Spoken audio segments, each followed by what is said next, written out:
colheita do abacaxi em Mato Grosso. A expectativa é que a produção seja maior do que a registrada no ano passado.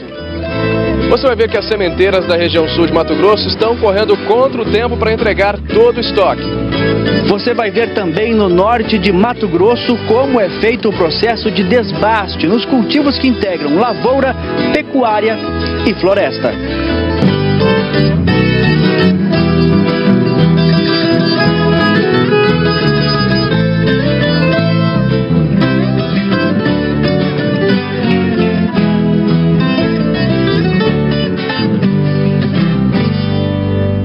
Muito bom dia, seja bem-vindo ao MT Rural neste comecinho de domingo, um domingo importante para a nossa democracia.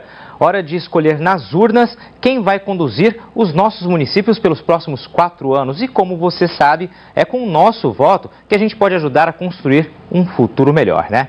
E olha, para abrir o programa de hoje, eu te convido para conhecer o sítio da família Barbosa, que planta abacaxis em Tangará da Serra. É tempo de colheita e o movimento por lá está acelerado. Para eles, o futuro é construído a cada safra e pelo resultado dessa, ele é bastante promissor. O seu José e os filhos cultivam abacaxis. Nesta época, serviço não falta e os 18 hectares que estão em ponto de colheita devem render quase 700 mil frutos. Está dando fruta boa, né? Sadia, né?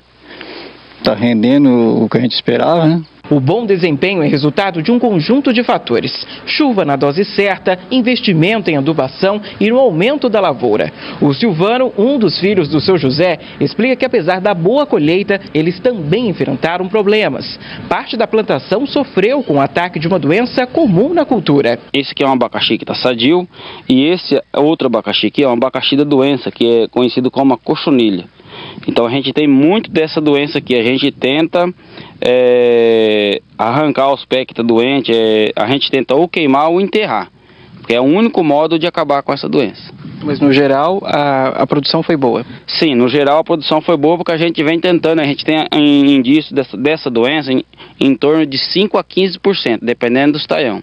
Então a gente tenta eliminar ela no máximo possível. Mas o saldo foi positivo e com a produção maior, o seu José realizou um sonho. Esse ano já comprei um caminhão, então a gente tem que, conforme vai aumentando, tem que expandir mais para longe, né? Então tá compensando. A propriedade do seu José fica em Tangará da Serra, região que, segundo este agrônomo da Empaer, reúne condições favoráveis para o cultivo de abacaxis. Ele não é uma cultura tão exigente na parte de solo, ele aceita a produção num solo mais misto, um solo de textura argilosa abaixo, areno-argilosa, então consegue-se ter uma boa produção nessas condições de regiões, desde que se tenha um manejo adequado para a cultura, que tenha um controle, uma adubação adequada para ter um controle nutricional da planta adequado e, se precisar, um controle nutricional do solo e com a correção do solo. Outra recomendação é o plantio escalonado. Como o abacaxi leva de 18 a 24 meses para ficar pronto para a colheita, a técnica evita um apagão na oferta da fruta. O escalonamento é uma técnica de produção bastante importante na produção de abacaxi, principalmente em escala comercial, porque permite que o produtor tenha o fruto maduro, o produto final, em diferentes épocas do ano, conforme ele pode controlar quando ele quer colher esse produto, e com isso possibilita ele ter esse produto na época que o preço está mais favorável à comercialização. Considerando que aqui nós estamos numa região de estações bem definidas, estação de chuva e estação de seca, então principalmente para quem produz de forma irrigada, consegue-se ter esse escalonamento produzindo frutos de boa qualidade durante várias épocas do ano. Tangará da Serra é uma das principais cidades do estado que mais produz abacaxi. E neste ano, o que surpreendeu muitos produtores rurais é que a qualidade do produto está bem melhor. O Elias que diga, ele dá um suporte para o pai e ver o caminhão assim é uma felicidade. Aqui ele consegue carregar até 10 mil frutas e quando sai para vender, não sobra nenhuma. Na hora da venda é excelente para vender. Eu consigo vender geralmente um caminhão por dia. A gente trabalhava para os outros, agora está trabalhando assim e vendo que está dando resultado, estou muito feliz. A produção do sítio vai para cidades como Sinop, Primavera do Leste, Cuiabá e Juína. Cada fruta é vendida por cerca de R$ 2,20. dependendo do tamanho. O valor é menor do que o recebido no ano passado, que chegava a R$ 3,00 por unidade. O motivo é a grande oferta do produto. Quem dedica a vida à produção de abacaxis não tem dúvidas que a atividade compensa, tanto que a família do seu José já prepara o futuro. Está plantando agora as frutas que só vão ser colhidas em 2018. São quase 20 hectares. O pomar está crescendo e isso é uma meta por aqui. Desde que começou a plantar abacaxis há 12 anos, a família não parou de apostar na atividade.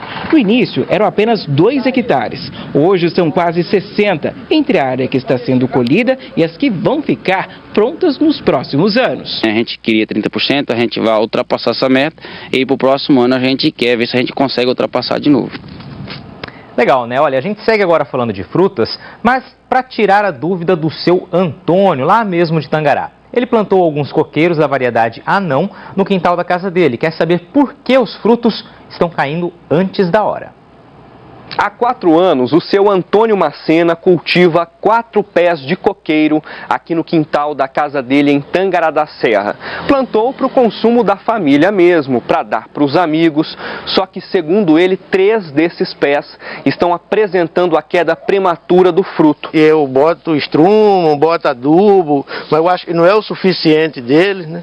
Aí eles começam a ir, tudo desse tamanho ele começa a ir. Nós convidamos aqui o técnico em agropecuária da Empaer, Eliel Ferreira Porto.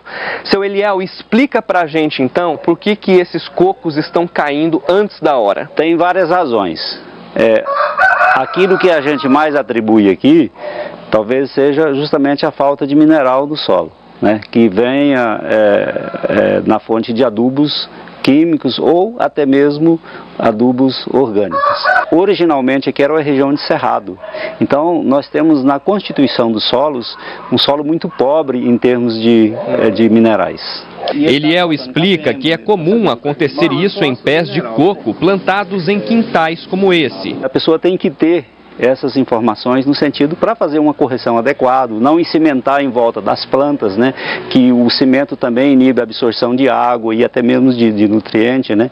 Então é importante que mantenha a distância de um pé de coco desse em aproximadamente aí 1,5 metro, sem nenhuma vegetação, para que a gente possa fazer assim o tratamento adequado a esse pé de coqueiro. Ainda segundo o técnico, o problema prejudicou não só a formação dos frutos, mas também a produtividade. O que a gente vê aqui é que às vezes tem 1, 2 frutos, né? Geralmente em torno de 10 frutos por cacho é muito comum a gente ver. Como os coqueiros precisam de nutrientes para produzir bem, a dica do Eliel para uma possível solução é a aplicação de adubos. Um deles é o fósforo mineral puro, 60 gramas. Outro surge de uma mistura, são 30 gramas de nitrogênio mineral puro e 60 gramas de potássio. Essas são quantidades que devem ser usadas em cada planta. Esse adubo que é a base de fósforo é uma única vez por ano, tá certo? E esses aqui, a base de nitrogênio e cloreto e potássio, ele é feito em 5 vezes ao ano. E o seu Antônio vai gastar muito pouco para fazer isso. Na primeira aplicação, que inclui a aplicação do fósforo, em torno de 1,50 por pé. Aí, a partir da segunda adubação, que ela vai ser de mês em mês, né, ela vai custar em torno de 80 centavos a R$1 por aplicação por pé. É fácil de fazer e é razoável, o preço tem condição de fazer, a esperar e ele produz mais, dê um pouco maior. Olha, o seu Antônio disse que está seguindo as orientações direitinho e que já começa a notar algumas melhoras. Segundo o técnico Eliel Porto, a grande mudança deve acontecer em 1 ano. E se você também tem alguma dúvida desse tipo, entre em contato com a gente pelo aplicativo Bem na Hora ou pelo e-mail mtrural@tvca.com.br. Depois do intervalo, tem a prorrogação da taxa zero para importar milho e feijão. E o ritmo das entregas de sementes de soja. Os cuidados na hora de guardar o insumo, nós voltamos já.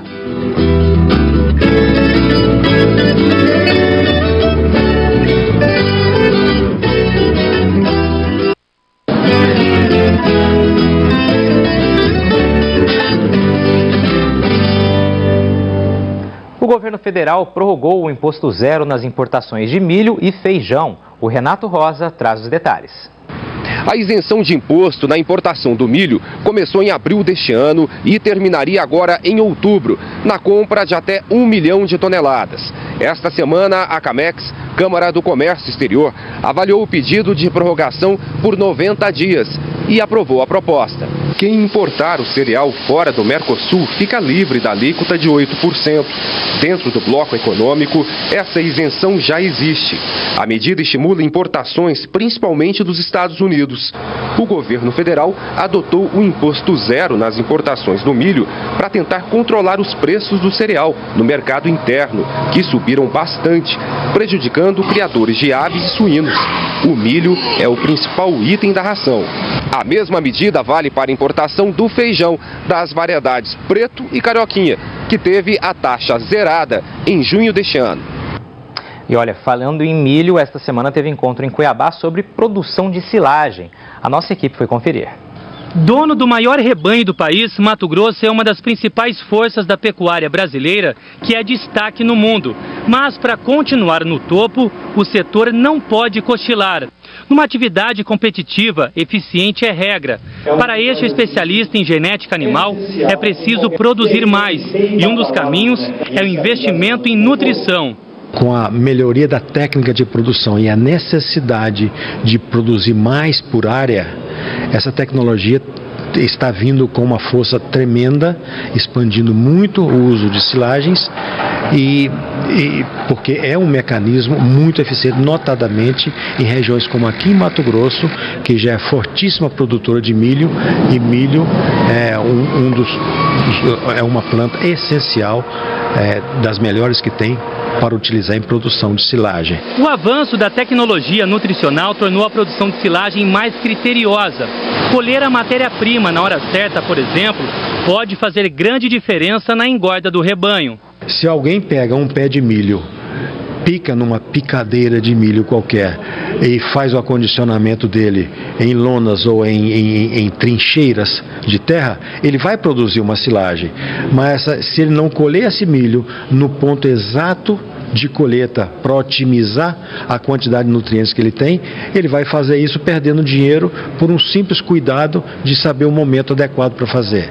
Outro exemplo, se o tamanho do corte que ele fizer na planta não for o adequado para o adequado condicionamento, ele também vai perder qualidade dessa silagem. O que nós estamos focando aqui não é mera produção de silagem, é produção de silagem de alta qualidade, porque a bovinocultura de alta qualidade vai exigir nutrientes especiais. No estado que é celeiro, pecuária e agricultura andam lado a lado, se complementam. E quem investe nisso não tem dúvidas de que a estrada para o crescimento passa pela integração. Quanto mais a utilização de tecnologia, mais a gente vai ganhar produtividade e menos utilização da terra a gente precisa para produzir a mesma quantidade de alimento para o povo. O plantio da soja chegou a quase 5% da área prevista. E se no campo o trabalho ainda está começando, nas sementeiras o ritmo é acelerado. A entrega do insumo não pode atrasar. Seu Oswaldo produz soja há 34 anos. Na fazenda em Jucimeira, no sul do estado, a área já está preparada para receber as sementes. Como eu estou bem próximo das regiões produtoras de semente, da onde eu compro, que é a Seta Petrovina, eu consigo, pela logística, trazer o mais perto possível do meu plantio. Eu mantenho ela onde ela foi fabricada, onde ela foi feita e produzida. Então as condições e as garantias de germinação e vigor, elas ficam mantidas. Para cultivar os 6.000 hectares, vão ser necessárias 420 toneladas de sementes. O investimento foi alto, R$1.800.000. A interferência do clima na última safra também influenciou nos preços do insumo. A gente está imaginando em torno de 20% mais caro a gente pagou esse ano a semente. De acordo com o IMEA, só com a compra de sementes, os agricultores devem gastar em média mais de R$210 por hectare nesta safra. Para preservar a qualidade do produto até a hora do plantio, o armazenamento tem que ser adequado. Só nesta sementeira são 4 câmaras frias iguais a essa, com capacidade de armazenamento para 250 mil sacas de sementes. Elas ficam aqui durante todo o período de entre-safra, mas o embarque dessas sementes já começou. Em média, 16 caminhões são carregados aqui todos os dias. Esse ano nós adotamos armazéns climatizados a 10 graus, a variação até 12, e no centro da pilha também da semente, dos bags, também conserva essa temperatura, e com isso dá um grande uma qualidade de armazenamento por um tempo maior, porque às vezes a colheita em janeiro, fevereiro, para aguardar o uso dela só em outubro, novembro, ela precisa ser conservada em condições muito especiais. Cerca de 25% dos produtores que compram da sementeira preferem o insumo tratado, já com fungicida e inseticida. A meta é entregar tudo até o início de novembro. No portfólio da empresa, 15 cultivares diferentes de soja. O proprietário confirma que parte da produção sentiu os efeitos do clima no início do ano, mas garante que a qualidade do insumo não foi afetada. Entretanto, não descarta a possibilidade de que algumas substituições precisem ser feitas. Nem todas as variedades que têm demanda, nós tínhamos campos aprovados para a colheita de semente. Então, infelizmente, esse ano foi mal para a produção de grão e também para a semente aconteceu a mesma coisa. A qualidade está excepcional. Nós estamos entregando semente de altíssima qualidade, não tem todas as variedades, como eu falei, do que ele deseja, mas ele tem variedades que podem ser substituídas à altura e da expectativa de grande safra. Nesta safra, os agricultores de Mato Grosso devem usar cerca de 11 milhões de sacas de sementes de soja. Cerca de 60% disso são produzidos aqui no estado mesmo, segundo a associação que representa os produtores de sementes. Normalmente, de ano para ano, a gente faz investimentos e melhorias. É normal. O produtor de sementes está buscando coisa nova, ou para aumentar a produção, ou para aumentar a qualidade. E o ano foi um pouquinho mais difícil, mas no fim não temos notícias de comprometimento de qualidade. Qual a hora certa de fazer o desbaste de uma área de floresta plantada? É o que você vai descobrir no próximo bloco. A gente volta já.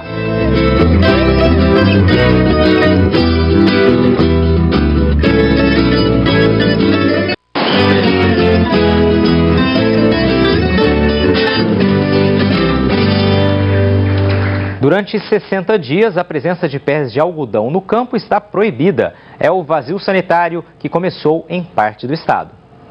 Pelo novo calendário, o vazio do algodão terá datas diferentes em algumas regiões. Na 1, que é composta pelos municípios de Rondonópolis, Campo Verde, Primavera do Leste e todos aqueles localizados no sul, centro e centro-leste do estado, o período já está valendo e vai até o dia 30 de novembro. Já na região 2, que inclui Campo Novo do Parecis, Sorriso, Sapezal e os demais municípios que estão nas regionais Médio Norte, Norte e Noroeste, o vazio só tem início no dia 15 de outubro, seguindo até 14 de dezembro.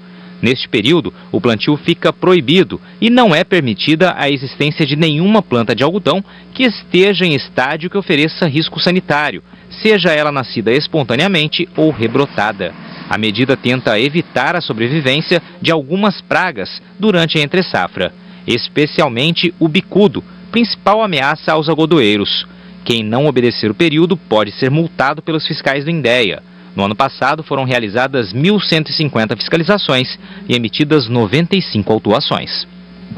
Do cultivo até o corte final de uma floresta plantada podem ser necessários até 25 anos, conforme a espécie. Antes disso, porém, é recomendada a retirada de algumas árvores, técnica conhecida como desbastes.